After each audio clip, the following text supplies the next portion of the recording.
4/6/24 செவ்வாய். பொதுக்காலம் 9ஆம் வாரம். முதல் வாசகம்.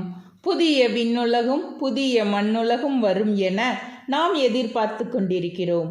திருத்தூதர் பேதுரு எழுதிய 2ஆம் திருமுகத்திலிருந்து வாசகம். அதிகாரம் 3, இறை வசனங்கள் 12 முதல் 15, 17 முதல் 18. அன்பிற்குரியவர்களே, கடவுளின் நாளை எதிர்பார்த்து அவர் வருகையை விரைவுபடுத்த வேண்டும். அந்நாளில் வானங்கள் எரிந்தெளிந்து பஞ்சபூதங்கள் வெந்துருகி போகும். அவர் வாக்களித்தபடியே நீதி குடிக்கொண்டிருக்கும் புதிய விண்ணுலகும் புதிய மண்ணுலகும் வரும் என நாம் எதிர்பார்த்து கொண்டிருக்கிறோம்.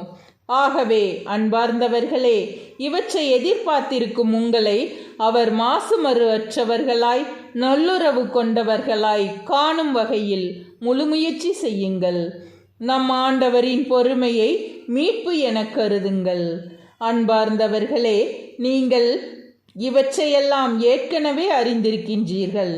கட்டுப்பாடற்றவர்களின் தவறான வழிகளால் கவர்ந்திழுக்கப்பட்டு உங்கள் உறுதி நிலையில் நின்று விழுந்துவிடாதபடி கவனமாயிருங்கள்.